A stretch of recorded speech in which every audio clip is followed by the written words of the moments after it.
Hello, everybody. So I'm really happy to be here for two reasons. Number one, because it's a great time to be in the cruise business. Good things are happening, industry is growing.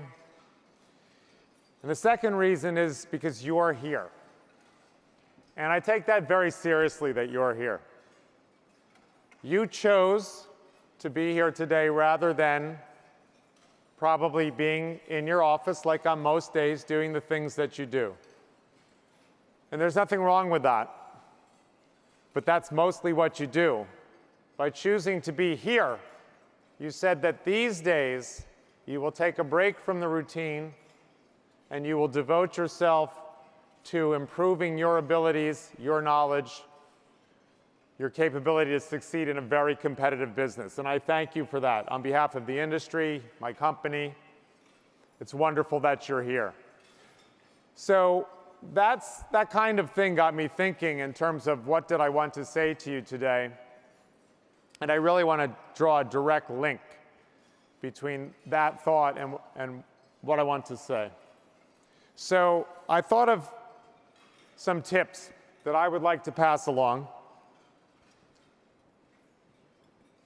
This is after a career of sorts of interacting with you, observing you and also my colleagues who work with you on a day-to-day basis, not only you here in North America, but from around the world.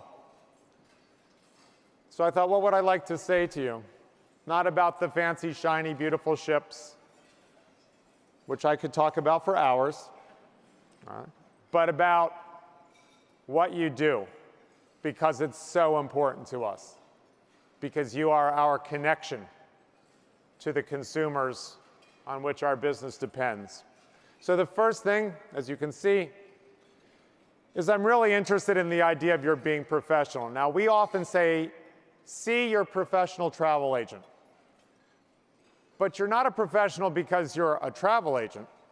You're a professional if you act like a professional, if you do the things that professionals do, if you practice your craft, if you read up and are aware of the latest information, if you know everything about the brands and the ships, you know what are the myths and misconceptions about cruise vacations and how to combat them. This is a lifetime undertaking for many, or if it's your second career, then it is your second career, and it is something to be professional about. There's no substitute for that. This isn't a game for amateurs. It's a game for professionals, whether you're a supplier, a distributor, or to some degree a professional traveler who takes their vacation time seriously. Now, what are some of the things that are involved in it? I cannot encourage you strongly enough to do what you can do to own your customer relationships. Now, you might say, I do have many loyal customers. I'm sure that you do. But our research has always shown that customers, on average, are not as loyal to an individual travel agent as individual travel agents tend to think that those customers are. They're switching around travel agents more than you might like. There are things that you can do about this in terms of asking them the questions that will give you the knowledge of them that will keep them loyal to you. It's about having a robust database with the right fields in it so that you can communicate to them the right things at the right times, which could be milestones in their lives. It could be affinity groups that are taking place that you know would be attractive to them. The higher you can drive the percentage of their vacation spend that goes through you as opposed to through somebody else, the better off that you are.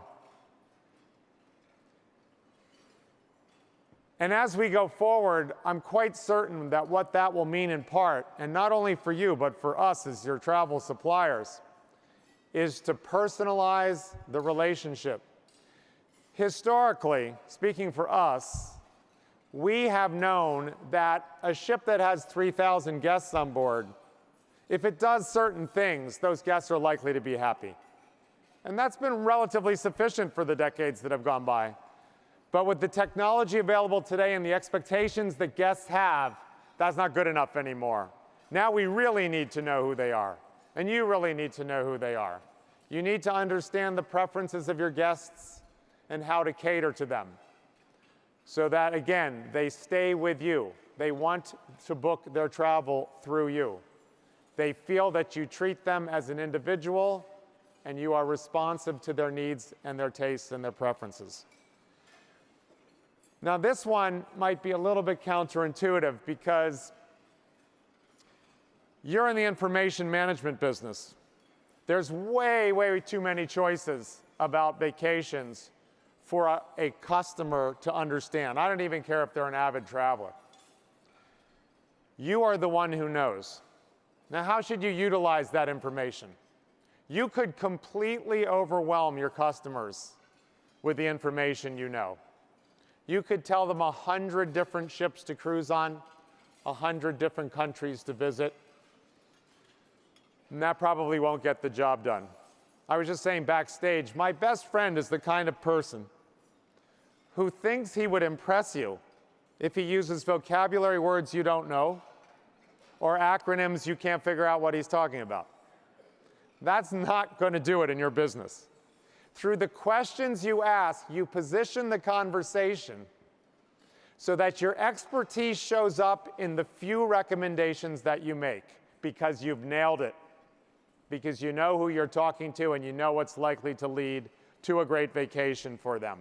By keeping things simple that they can digest and react to. Now, while all of this is going on, you're having all these customer conversations, there is a bigger picture that's also influencing your success. You guys are representing brands. We are representing brands. What is a brand? A brand is a set of ideas in the mind of a consumer. It's an association they make to you and your company, or us and our company. And you want them to understand what you stand for. It might only be one or two things, but they should be positive associations that are shorthand for their desire to connect to you. And this is something that you have to work at, just like you work at knowing the information about the industry. And you want to put your brand out in front of people in the places where it will resonate with them. Now, you can find experts in the business who will tell you brands don't mean so much anymore. I can tell you that at Royal Caribbean in particular, and I think throughout the industry, we don't buy it. We are big believers in the brand proposition. We will continue to invest heavily in what our brands stand for, and we would expect that you would want to do the same in order to maximize your success. And what you're looking for is space in the market that you can occupy with advantage that you can sustain. And innovation and differentiation is a great way to do that. You understand that in our business, we live for this.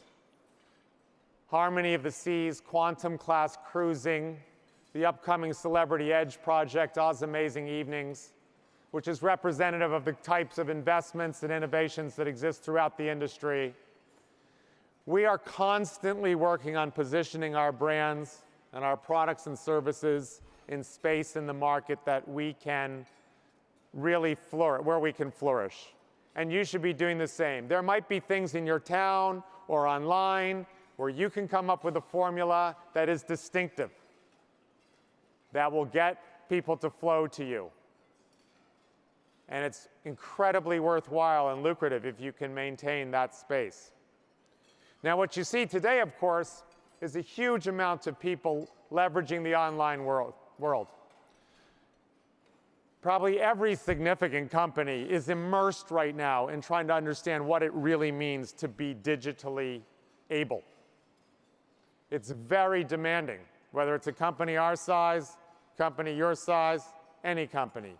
There are so many choices, so many technologies, so much investment that you may need to engage in. Now, to the customer, they see you on social media. They see us as well. And I like to tell people, I know that social media wasn't invented for cruising, but it might as well have been. The passion that people have for cruising is virtually unequaled, And social media is an amazing portal through which that passion gets expressed.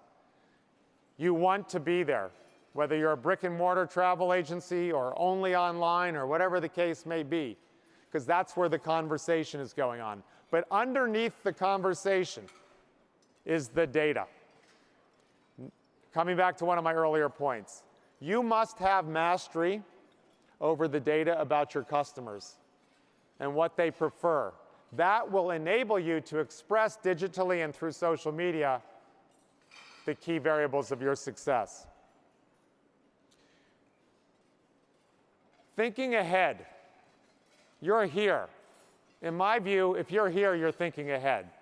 But I do want to put a little bit of stress here on strategic planning, because it is so easy in the daily, monthly fray to not take the time to step back and think, where is my business going in the longer term, and how can I prepare for that? At Royal Caribbean, what we say is strategic planning is a long-term framework for making current decisions. What I mean by that is, in our strategic planning, we don't say, here in 2016, we don't say, in 2023, what are we going to decide to do? That is not strategic planning to us. Strategic planning to us says, if we think this is where we want to be in 2023, what do we need to do in 2016 so that we have a maximized chance to get there? And what I would encourage you to do, because I'm sure you're too busy already this week, next week, and probably next month to do this right now, but in the fall, look at your calendar, pick a day and say, I'm going to take a half a day or a day, and I'm going to think about where am I trying to take my business? And how do I get there by making decisions today that will be helpful? Now, as you go forward, I think it's really important to be a responsible citizen. First of all, being responsible will be very helpful to the development of your brand in your community, to be known as somebody who is a leader, who is a good citizen, who is honest, and reflects well on your profession. And you can do things in the community, any community. There's not a community in this world that doesn't need help. I can say that for sure coming from Miami. Miami needs lots of help. And I know it's there's a funny aspect to that, but really, if you're a business person in Miami and you don't help, there's something wrong with you. There are so many needs. But find out what makes sense for your business. And this is interesting from our point of view, because I will tell you that the people of Royal Caribbean International are incredibly proud of the work that we've done with Make-A-Wish. And the people of Celebrity Cruises are incredibly proud of the work that we've done with breast cancer. But then we did something that's germane to the speech. We asked our customers, what should we do to help? And they said, overwhelmingly, protect the marine environment. That's what they said. So we've changed largely what we're doing. And that's why we launched the new relationship this year with the World Wildlife Fund. Now, some of you who know this, know WWF, which is one of the largest and most respected environmental NGOs in the world, might say, wait a minute, that's the panda. You probably haven't seen any pandas swim. I've never seen a panda swim. And I will tell you that so far, despite my efforts, I have been unsuccessful in convincing WWF to exchange the panda for a turtle, but I will keep trying. But it turns out that WWF does spend about 20 to 25% of their resource base for the protection of the oceans. And we would very much like to work with them to keep pushing that pendulum up and to work with them as an incredibly respected entity to make sure that our targets for the environment are robust, they are stretch targets, and that they can be vetted by an independent authority. And if we are successful, or I should say when we are successful in hitting these targets, then we will know we will have been responsible. I mean, we know that we are responsible, but we will be able to demonstrate even more so. And I think if you look across the industry, you'll see the cruise companies engaged in wonderful pursuits, and many of you are as well. And if you're not, it's never too late to help. Finally, act with integrity. There are no days off from integrity. In this crazy world of 24/7 media and people tearing down politicians, celebrities, athletes, business people, you name it, anybody, at every opportunity, you know how fast a pristine reputation can be gone, just like that. And you are professionals, and your clients look up to you. They look up to you for your recommendations. They look up to you for your knowledge. And in order for them to continue to look up to you, they have to believe in your integrity. You will take good care of their vacation choices. You will take good care of their money. And this is the foundation of everything that we all do. So please never forget that. So in closing, what I want to say is the same thing that I say to my colleagues who come in from the ships for training at company headquarters. I ask them to take out their calendars, or if it's in their phone, look in their phone, and pick the day that's 30 days from the day that we're having the meeting. Circle it, or mark it, or note it, or something. And I remind them that the reason for them being in Miami is somehow to make their ship a better place than it would have been if they hadn't come to Miami. And so I would say the same thing to you. Make your business a better business because you are in Vancouver these days. And the reason for marking the calendar for a month from now is that when you get to that day and you see the note, ask yourself this question. Did I make my business better since I came home from Vancouver? And if the answer is yes, congratulations and thank you. And if the answer is not yet, do something from what you learned here to begin to make a difference. Thank you all for your business. Thank you for supporting the industry. Thank you.